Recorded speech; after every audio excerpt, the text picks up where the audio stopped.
know that Mr. Adams' complaint, or non-complaint, however it can be defined, triggered 2 separate investigative processes into the conduct of the police.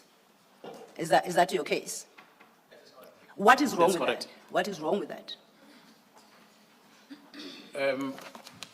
Commissioner, when you, as we investigate, as I said before, that we get an evidence of something and we try and connect this with something else and we start seeing a different picture.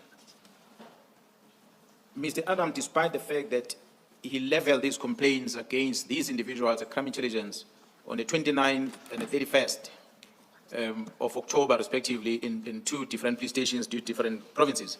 The following day, then he sends a complaint to the minister. The outcome of that complaint seems to not resolve or address what they want to achieve, or what he wants to achieve. In that, the National Commissioner's Office, the inspectorate in the police through the National Commissioner's Office is asking for additional, number of days, which is another 10 days. The minister receives this and he acknowledged this on the 8th of November. 2 days later, Mr. Adams sends another email, now with a different content, same complaint, but now he believes this time around he is talking to what the National Commission has done, but yet he has not been able to engage with the inspectorate. So I don't know how is he privy to the National Commission's report that is directed to the minister, but he seems to address, now he is including the National Commission now, that the National Commission himself is wrong with regard to how he's handling the vetting issue of Khumalo and so forth. And this email, he sends it to the minister on the 10th. That is 2 days later after the minister signs the acknowledgement of the extension of 10 days. He sends another email on the 10th to the minister. He's now asking the minister to refer this to a different body to investigate.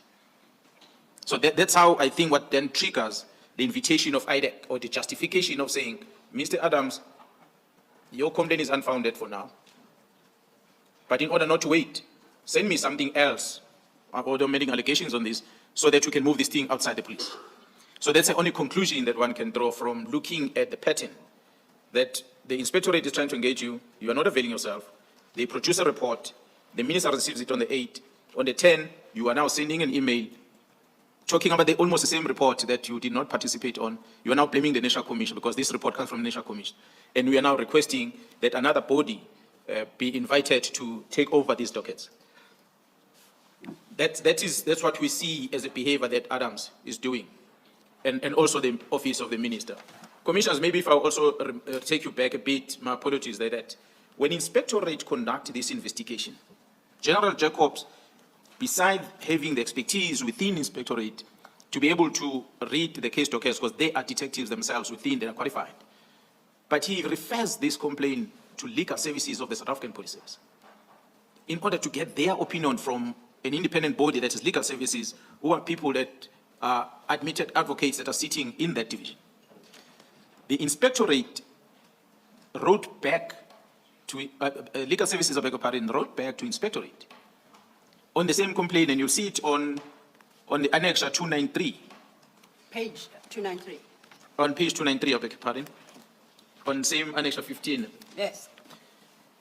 This is the letter from inspectorate that is written from legal services, that is signed by Lieutenant General Kamani, who's a divisional commissioner of legal services. And if you look at the last page, 296, on different paragraphs, maybe I'll just read one on record.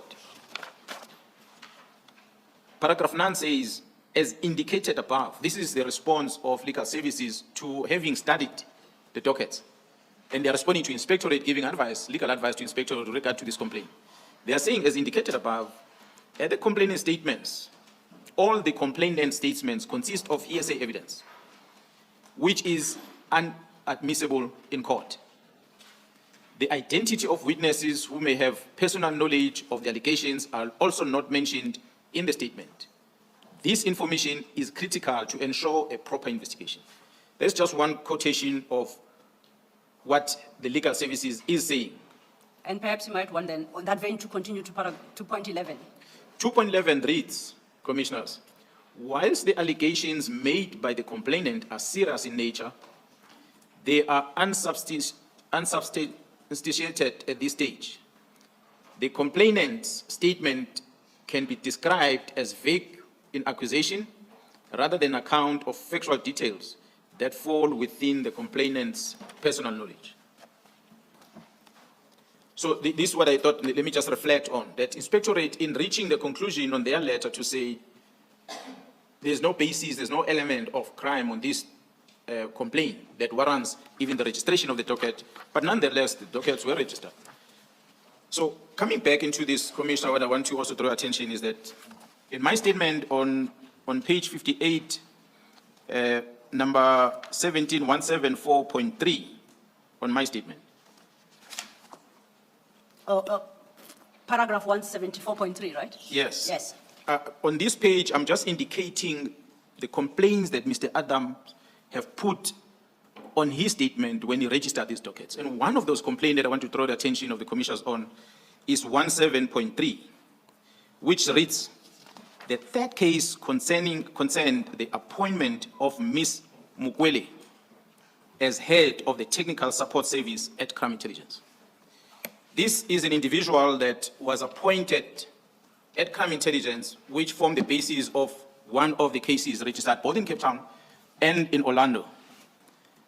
I must indicate, commissioners, that of all the complaints that were presented on all these dockets given to IDEC, the only arrest of that entire team is based on this Ms. Mukwele that was appointed from BMW coming to Crime Intelligence. It is based on that. It is not about this case of Adams, but it is about a new case that was later registered. The complainant, the very same Mr. Adams, on a different statements that he now deposited to IDEC in January of 2025, not part to these ones of October. Same facts on this, and these dockets are with IDEC, but the arrest is effected on a new complaint by Mr. Adams, now specifically to this person.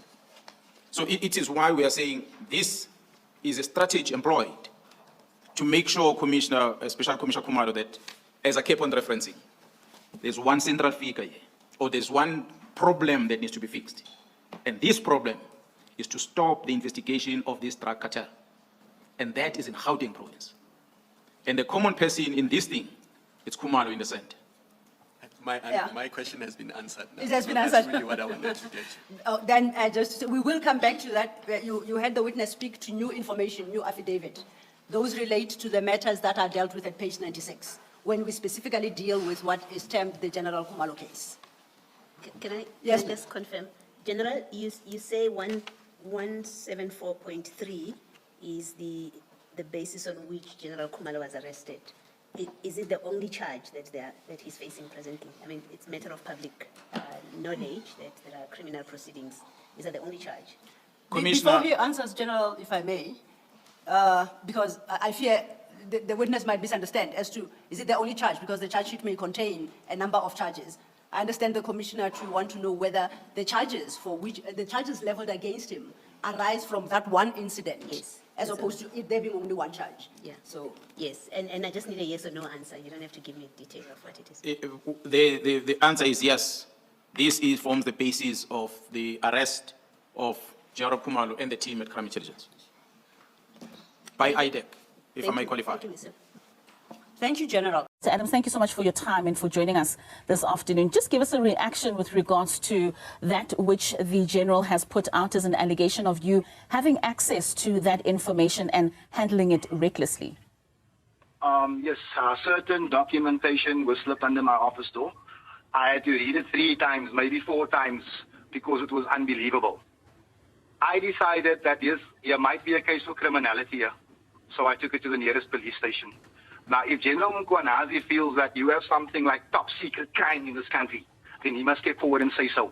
I certainly do not buy into that narrative. This country is tired of crime. It doesn't matter who's committing it. I don't care if it's a police general. I don't care if it's the president himself. This is where Mkhwanazi and I differ profusely. So, yes, I was in possession of evidence, of information. I took it to the police station, and if this man feels that I should be arrested for it, then let him go and lay the charge. Because South Africans should no longer have to carry the burden, the taxpayers' burden, for other people's skelmigheid. That is what it is. So here I stand today, accused by a 4-star general, a whole police commissioner, of being a possible criminal, if I'm understanding him right, if I'm listening to him right. But Mkhwanazi must make us understand why he's so desperate to have an issue of almost R1 billion worth of fraud or corruption reduced to an H.E.R. issue. Is it because he is friends with one of the accused? So, Mr. Adams, I mean, you say this was slipped under your office door. Do you know who slipped it in? And also the general speaks of this information having been handed over to the Joint Standing Committee on Intelligence. Why did you opt to take it to the police and not to the committee? So when I received this information, I think I might have been an MP for 3 or 4 months. I haven't been in a workshop that says when you find information under your door that looks like it's criminal, this is the department you must take it to. You must also understand that this is South Africa, and in South Africa we have a culture of cover-up. Let me just refer you back to Pala Pala. How can this country not know where those millions of rands or $500,000 came from? How don't we have the right to know? Because a handful of lawmakers decided that possible corruption must be covered up. I will not be a part of a system like that. And if it costs me my parliamentary badge, then Ramaphosa must come and take it. So in hindsight, would you still have taken it to the police as opposed to the committee, knowing what you know now? I would 100% take it to the police.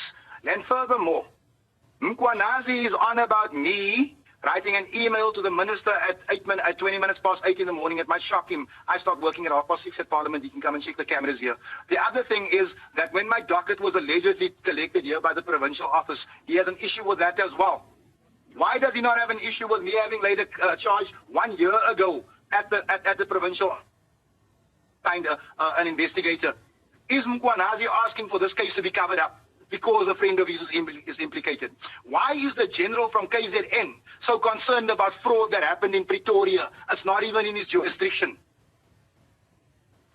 So, I mean, Mr. Adams, the commissioner spoke about the possibility of whether or not yourself, together with the DA MP, would be called to the commission. Have you been requested to appear before the commission?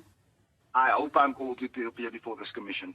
I really hope I am, because today a 4-star general was throwing out innuendos left, right and center. If he's not brave enough to say what he feels or what he believes, let me assure you I am. There's 400 members of parliament up in here, right? 399 of them may be scared of Mkhwanazi. You tell him Fadiel Adams isn't. All right, Mr. Adams, I mean, certainly, I mean, if we go back to the issue of whether or not you would have still taken the information to the police as opposed to that, to the committee rather, I mean, given the sensitivity of that information, you still stand by the fact that this information would be taken to the police as opposed to the structures that would have needed to deal with the processes? My lady, let me ask again, are we so comfortable with crime in this country that I would be asked to be part of a cover-up if my eyes saw it? I've got children dying on these Cape Flats because we don't have photocopiers. Tonight, 7 of our sons will die, but people are being allowed to steal hundreds of millions of rands, and I'm being asked to make sure that this remains top secret. I will not. I will not. I repeat to you, I will not. I will face whatever comes. I will not be a part of this. All right, that's Fadiel Adams speaking to us there on the back of the National Commissioner making those allegations about classified information that was in the hands of Mr. Adams, and Mr. Adams there having taken that information to the police as opposed to that JSC. Thank you.